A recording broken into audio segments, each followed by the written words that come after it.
निश्चित है राम भक्तों के साथ धोखा हुआ है। जब तक आरोप सिद्ध नहीं हो जाएगा तब तक जितने आरोपी हैं वो निर्दोष होते हैं। जो लोग आरोप के खाने में रखे ही नहीं जाएंगे उनका ट्रायल क्या होगा? आप इसको सेंट्रल एजेंसी, सेंट्रल गवर्नमेंट की एजेंसी क्यों नहीं सौंपते हैं? आप उनको सौंपिए, देखिए ये दूध का दूध पानी का पानी ना कर दें तो कहिए। जमीनों वाला विवाद हमने देखा था, चंदा चोरी वाला सुन रहे हैं, इसके अलावा भी कुछ और है? ऐसे लोग जो जिनकी हालत आज कई पुश्तों से वैसे चली आ रही थी, इन्होंने सडन इतने दिनों में इतने बड़े बड़े पैसे इकट्ठा करके वो सारी चीज़ें डाल दी, तो ये कैसे संभव हो सकता है? प्रथम दृष्टया आप लोगों को लग रहा है कि अपराधी हैं। वकालत खाना बिना सीबीआई इंक्वायरी कराए मानेगा भी नहीं। और ये सारे लोग जो लोग चुपके से खेल कर रहे हैं, ये सब कटघरे के अंदर होंगे। ये छोटी मोटी चोरी नहीं जो लिखा पढ़ी में आएगी उसका 10 गुना। कानून में सजा क्या है सर? कानून में सजा ये है,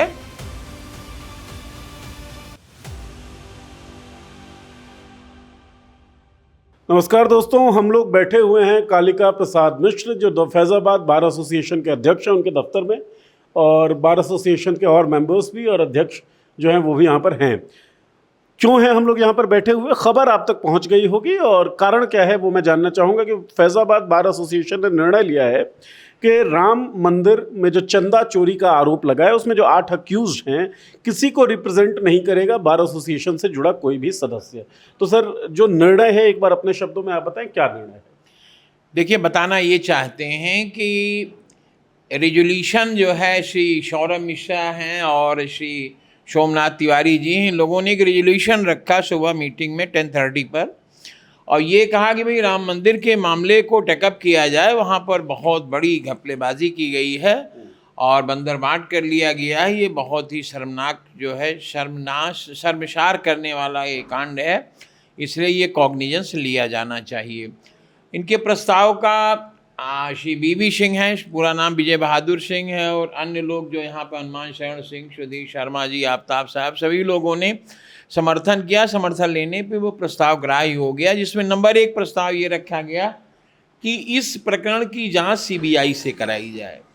एसआईटी के जांच से लोग संतुष्ट नहीं हैं, तो ये ध्वनिमत से पारित हुआ कि भाई सीबीआई की जांच के लिए संबंधित को लिखा जाए। अगर जांच के लिए सीबीआई को अधिकृत नहीं किया जाता है तो फिर जो है न्यायालय के शरण लेंगे और न्यायालय से इसका अनुतोष प्राप्त करेंगे। दूसरा ये है कि इन लोगों के खिलाफ प्रोसिक्यूशन का मुकदमा किया जाए, जिसकी एक कमेटी गठित की गई, लगभग 20, 21, 22 लोगों की है। उसमें कमेटी में प्रोसिक्यूट करने के लिए प्रोसिक्यूशन की ओर से का पनिशमेंट दिलाने के लिए, मुकदमा करने के लिए कमेटी का गठन कर दिया गया। वही कमेटी यहाँ के जो शीर्ष पर बैठे हुए लोग हैं, जो अभी तक अछूते रहे हैं, उनका नाम आया है श्री चंपक राय साहब हैं, गोपाल राव जी हैं और अनिल मिश्रा जी हैं, जिन पर अब तक कोई मामला नहीं हुआ। अभी तक इन पर कोई मामला नहीं आया है, जबकि मुख्य रूप से ये लोग हैं और कहीं न कहीं लोगों का भी हाथ रहा है, क्योंकि प्रोसीडिंग वगैरह से, चलने से, लिखने से, सारी चीज़ों को लेने से ये शीर्ष के बैठे हुए अफसर अपने आप को अछूता नहीं कह सकते हैं। इनके भी विरुद्ध प्राथमिकी दर्ज कराए जाने की कार्यवाही करने का निर्णय लिया गया है। और ये निर्णय इस बात का लिया गया है कि अगर वैसे भी प्रशासनिक जिला एडमिनिस्ट्रेशन और पुलिस एडमिनिस्ट्रेशन मुकदमा नहीं पंजीकृत करता है तो इसे न्यायालय में जाकर के मुकदमा पंजीकृत कराने की कार्यवाही की जाएगी। ये हमारे अधिवक्ता संघ का निर्णय है। आपका प्रश्न क्या है? जी, वकालत की जो पूरी दुनिया है, एक सेंटेंस हम लोग सुनते हैं, फिल्मों में भी सुनते हैं, इनोसेंट अंटिल प्रूवन गिल्टी। जब तक आरोप सिद्ध नहीं हो जाएगा तब तक जितने आरोपी हैं वो निर्दोष होते हैं। तो आप इस सिद्धांत का कहीं ना कहीं सही है कि जब तक आरोप सिद्ध ना हो जाए बाय वे ऑफ एविडेंस, तब तक वो गिल्टी नहीं कहे जाएंगे। लेकिन जो लोग आरोप के खाने में रखे ही नहीं जाएंगे उनका ट्रायल क्या होगा? जो लोग अछूते रह जाएंगे, जो वाकई में दोषी हैं या नहीं हैं, ये तो न्यायालय तय करेगा by way of evidence.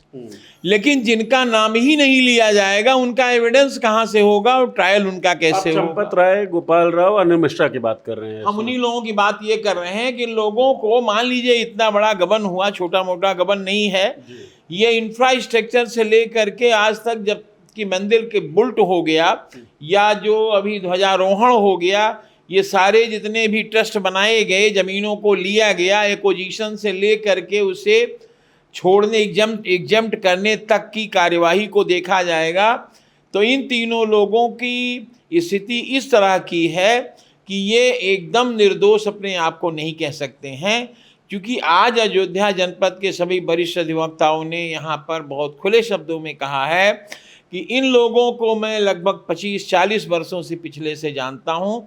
Ram जन्मभूमि का ये आदान प्रदान शुरू हुआ है कि इन लोगों के घर पर लिफ्ट लगने की स्थिति है, सारे लोगों के पास 2-2 4-4 गाड़ियां हैं, बंगले हैं, होटल हैं, सारी चीज़ें इन लोगों ने बना ली हैं। ऐसे लोग जो, जिनकी हालत आज कई पुश्तों से वैसे चली आ रही थी, इन्होंने सडन इतने दिनों में इतने बड़े बड़े पैसे इकट्ठा करके वो सारी चीज़ें डाल दी, तो ये कैसे संभव हो सकता है? प्रथम दृष्टया आप लोगों को लग रहा है कि अपराधी हैं? हम लोग अपराधी नहीं कह सकते हैं, आरोपी कह सकते हैं कि अगर जांच ही हो रही है तो सीबीआई से हो जाए। स्टेट अगर जांच एसआईटी न रखे हुए, फिक्स की होती जांच उनकी, तो शायद सेंटर करती जांच तो सीबीआई से जांच कराती हो। तो जो आरोपी हैं सर, उनका जो संवैधानिक अधिकार है न्याय पाने का, जो संवैधानिक अधिकार है न्याय पाने का, वो मुकदमा लड़ें। लेकिन फैजाबाद अधिवक्ता संघ, presently called as Ayodhya bar association, सभी वकीलों ने, जो लोग यहाँ उपस्थित रहे, उन लोगों ने स्वयं कहा है कि ऐसे घिनौने कृत्य जो भगवान के पैसे की चोरी की गई हो उसका केस हम नहीं करेंगे। मान्यता इसमें यही है ना कि जिनके ऊपर आरोप लगा वो उन्हें अपराधी मान रहा है ये संघ।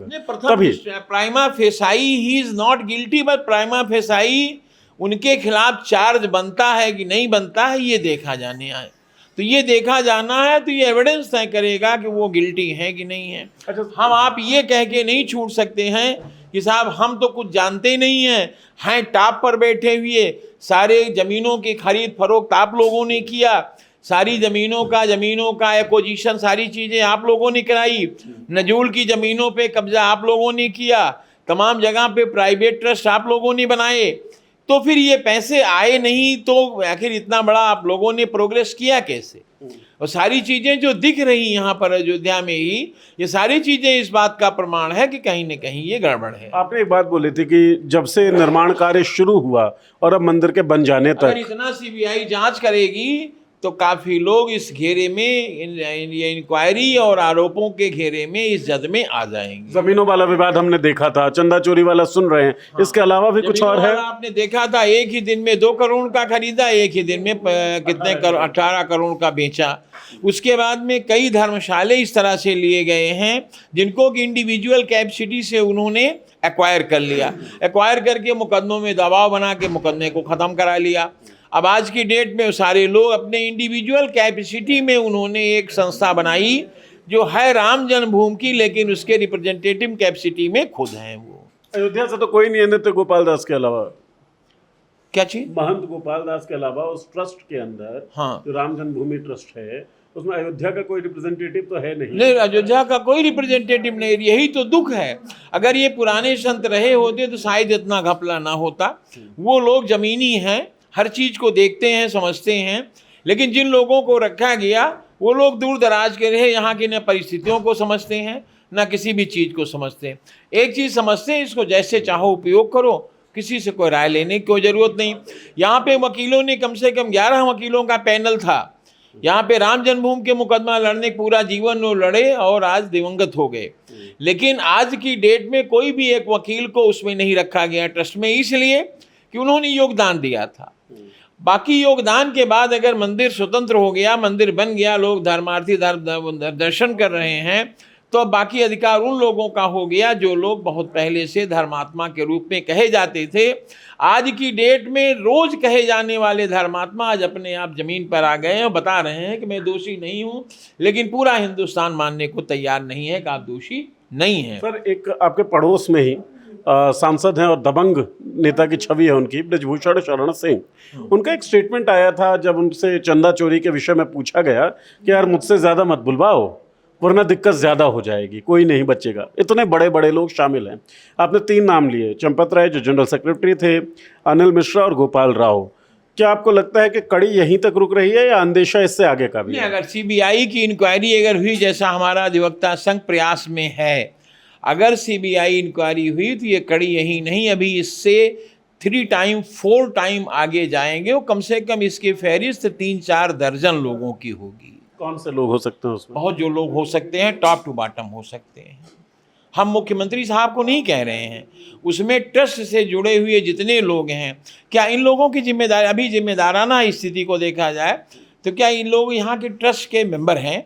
कोई अध्यक्ष है, कोई कुछ है, कोई कुछ है। इतनी बड़ी घटनाएं होती रही, एक दिन की घटना नहीं थी ये।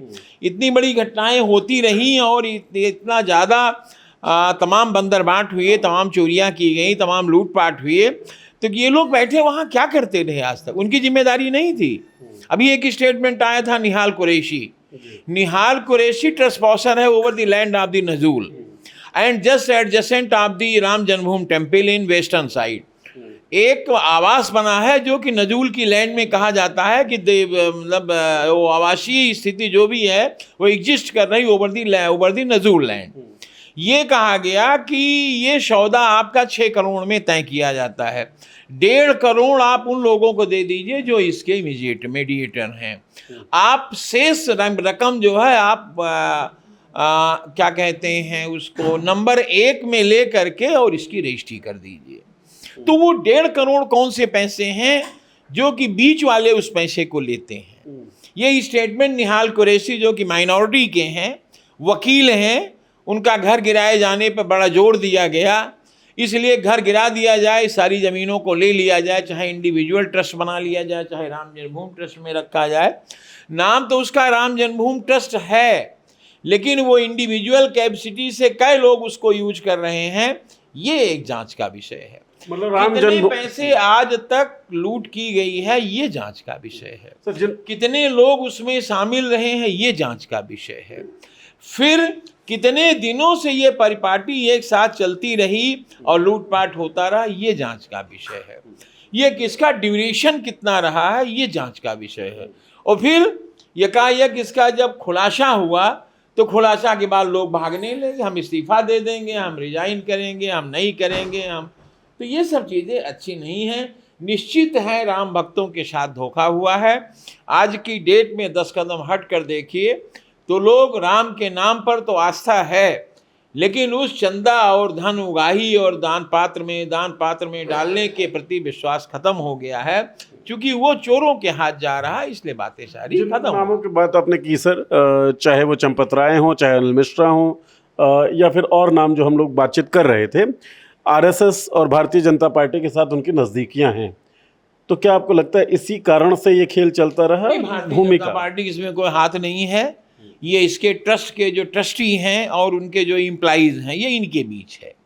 देखिए भारतीय जनता पार्टी के, और तो हम नहीं कह सकते, हमारे एक विधायक जी हैं, अब वो तो मैं भी नाम नहीं लूँगा अभी, चूँकि विषय घूम जाएगा, विषय से हट करके गलत हो जाएगा, लेकिन ये है कि उसमें पार्टी लेवल पे हम कुछ नहीं कहेंगे।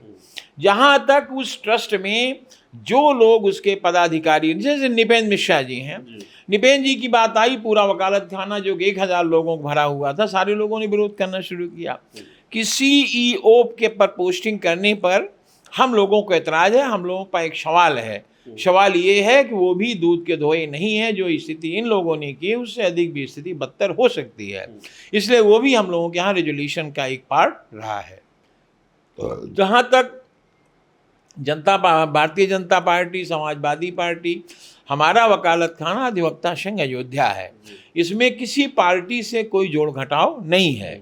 ये एक इंडिपेंडेंट सोसाइटी है और अपने वर्क प्रोफेशन से ये वकालत खाना जाना जाता है, क्योंकि ये मामला वकीलों से बहुत दिनों से जुड़ा रहा है।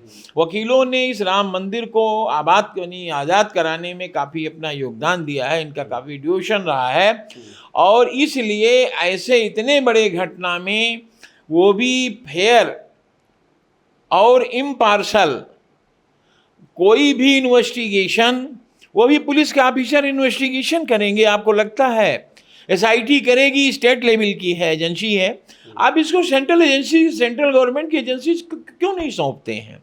आप उनको सौंपिए, देखिए ये दूध का दूध पानी का पानी ना कर दें तो कहिए। लेकिन आप कह रहे हो ना कई दर्जन नाम आ सकते हैं। हाँ, नाम आ सकते हैं, बिल्कुल ये नहीं होगा। लेकिन एक चीज ये भी जान लीजिए कि वकालत खाना बिना सीबीआई इंक्वायरी कराए मानेगा भी नहीं।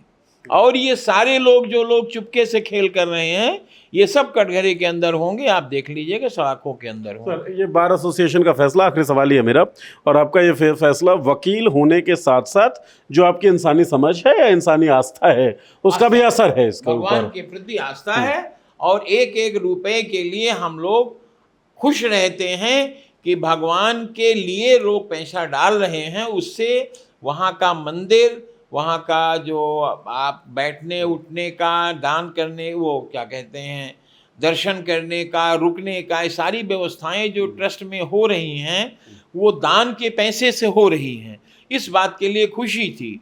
लेकिन जब ये सुनने में आया कि सारे पैसे की लूट मची हुई है, तो ये विश्वास में आया कि राम मंदिर जो है आज है और पूरा कई पुश्तों तक रहेगा। हम लोगों के जीवन के बहुत पहले की लड़ाई, हम लोगों के लाइफ में हम लोग भाग्यशाली थे, तय हुआ। मैं अगर आपको एक एग्जाम्पल के रूप में देता हूँ, एक मिस्टर थे अमिताभ सिंह, अमिताभ साहब थे, जो SLO special land acquisition officer थे। वो उस समय काउंटिंग में उनकी ड्यूटी लगी थी। तो 10 बोरे पैसे रेजकारियाँ आती थी, 10 बोरे की कीमत 1 लाख रुपए लगा करके सारे बैग्स को ले जाते थे। वो अपने घर में, शायद जौनपुर के रहने वाले थे, अपने घर में खुलवा करके, शुखवा करके काउंट कराते थे, तो उससे बहुत अच्छा पैसा अर्जित होता था। कुछ ही दिनों के बाद में एक डाका पड़ा, और उस डकैती में लोगों ने अमिताभ साहब को मार दिया और उनको टुकड़ों में काट के अलग कर दिया। तो ये सब भगवान राम की प्रेरणा है। भगवान का धन खाने वाले कोई सुखी नहीं रहेंगे। भगवान का अगर पैसा किसी साधु महात्मा का होता तो हम लोग मुकदमा लड़ते हैं, मुकदमे से तय करते हैं। लेकिन भगवान नाबालिग सदैव थे, और नाबालिग हैं, माइनर ही उनको माना जाता है। तो ऐसे अबोध भगवान के नाम पर सारे पैसे लिए गए, और ये कहते रहे कि मैं यहाँ ट्रस्ट चलाता हूँ, ट्रस्ट का ये मैं अध्यक्ष हूँ, आप उपाध्यक्ष हैं, आप ये हैं, आप ये हैं। क्या यही सब करते रहे? इसी सब के लिए ट्रस्टी आपको बनाया गया कि आप ट्रस्ट में रह करके सारी चीज़ों को ख़त्म कर दें। तो ये कितने की लूटपाट हुई है, हम लोग दौड़ रहे हैं, केवल जान कुछ नहीं रहे हैं। अगर ये बताएं कि लूटपाट इतने रुपए की है तो भी हम लोग समझें। इतने सोने की है, चांदी का है, तमाम उसमें चीज़ें सोने चांदी की गायब हुई हैं। सबसे अधिक रिच जो स्टेट है गुजरात है। गुजरात वाले जब भी आते थे, हम लोग भी गए कई बार, वहाँ जब गिनती उनती होती रहती थी, वहाँ पे सोने के सिक्के और चांदी के सिक्के चढ़ाए। गिनती रूम में आप भी जा पाते थे? हाँ, उस समय जाते थे। जैसे पहले दर्शन करने जाइए तो सामने ही पुलिस भी रहती थी, मजिस्ट्रेट भी रहते थे, मजिस्ट्रेट साहब परिचित थे। तो हम लोग कंस्ट्रक्शन के पहले की बात, जब शुरू में डोर उसका खुला हुआ था, इधर की बात नहीं है, ये बहुत पहले, लगभग 1984 का लायर हूँ, 88-89 की बात है जो है। तो मैंने देखा, हम लोगों ने देखा, सारे वकीलों ने देखा, एक चर्चा का विषय हो गया। ये लूटपाट और बंदरमाट सभी को अच्छा नहीं लगा, और ये भगवान के नाम पर चोरी, ये बहुत बड़ा, बहुत अच्छी, ये किस कर्म के इसकी उपमा दी जाए, ये उससे भी कम ही होगा, ज़्यादा नहीं हो पाएगा। लीगली आप ये चीज़ समझाएं कि अगर दोष जो लग रहे हैं वो सिद्ध हो जाते हैं, तो क्या चोरी का जो पैसा है वो रिकवरेबल है, या फिर एक्शंस क्या कहता है? शिक्षण दूसरा हो जाता है। ये उनसे रिकवरी कैसे होगी? देखिए, वो आज यहाँ मान लीजिए कन्विक्शन हो जाता है, इन सपोज गिल्टी होल्ड हो गए, कन्विक्शन हुआ, तो आज की डेट में सीबीआई जो इंक्वायरी होगी उसमें जितने लोग आएंगे सभी उसके दोषी होंगे। आज जितने लोगों किया गया है ये केवल वर्कमैन हैं। वर्कमैन का तात्पर्य यह है कि कुछ वहाँ काम करने वाले हैं जिनको सीधा निशाना बना दिया गया। इसके मोहरे अलग हैं, शीर्ष पर बैठे हुए लोग अलग हैं। वो तो जो करना था कर चुके हैं, यहाँ से विदेशों की ओर भी पलायन कर जाएंगे, उनके पैसे विदेशों तक पहुँच जाएंगे। ये छोटी मोटी चोरी नहीं जो लिखा पढ़ी में आएगी उसका 10 गुना। कानून में सज़ा क्या है सर? कानून में सज़ा ये है कि अगर चोरी चाहे छोटी हो बड़ी हो, उसके जो फिक्स पनिशमेंट हैं पीरियड के वो दिए जाते हैं, पेनाल्टी होती है। लेकिन ये केस ये मैटर जो है एक अंतर्राष्ट्रीय मैटर है, ये भगवान के पैसे की चोरी है, इसलिए इसमें पनिशमेंट को डिफरेंट भी सेक्शंस को जोड़ करके एक आस्था का केंद्र होने के नाते पनिशमेंट ज़्यादा है। अब उसमें ये भी नहीं है कि अगर मान लीजिए पनिशमेंट का निर्धारण होगा तो उसके बाद में भी ये तय करेंगे कि भाई ये पैसे की रिकवरी कैसे की जाए। ये जुरिस्डिक्शन और इशू फिर सिविल जुरिस्डिक्शन में चला जाता है, फिर उधर का काज ऑफ एक्शन एराइज होगा, वो तय करेंगे। ये भी जैसे मेट्रोपॉलिटन मजिस्ट्रेट होते हैं, इससे यहाँ फास्ट ट्रैक है, फास्ट ट्रैक कोर्ट तय करेगी तो मुश्किल से 1 साल के अंदर ये मैटर डिसाइड हो जाएगा। लेकिन आज तो आरोपी ही नहीं आए अभी कॉलम में, और जो आए हैं वो आरोपियों ने तय कर दिया है कि हमारी जगह पे ये जाएंगे, इनकी जगह पे ये जाएंगे, इनकी जगह पे ये जाएंगे। आज अच्छी गैदरिंग है और 8 लोगों की मेजॉरिटी है। अब 8 लोग जमीन में बैठ करके अपने आप को मुलजिम कहेंगे, उनको चाहे जो पनिशमेंट दे दिए, घर तो उनका भरा है, बाकी पैसे और आ जाएंगे, उनके परिवार चलेंगे, एक आदमी जेल में ही रहेगा। वो भी पनिशमेंट चोरी का, थेफ्ट का बहुत ज़्यादा नहीं है, लेकिन जो भी है वो है। लेकिन ये मैटर जो इशू है वर्शिप और लगाव और आस्था का जो भी है, तो लोग जहाँ पूजा करते हैं, दान दक्षिणा देते हैं, उसको भगवान दंड देता है। ये लोग क्या दंड देंगे? ये लोग तो पैसे रुपए खा के अभी और मजबूत हो जाएंगे। अगर इन पे रोक नहीं लगाया गया, उन पे निशान नहीं उठाए गए, चिन्हित नहीं किए गए, तो सारे लोग मिल करके आस्था के केंद्र को मोहम्मद गजनवी के तरीके से लूटपाट करके ख़त्म कर। 40 दिनों में 70 से ज़्यादा बार।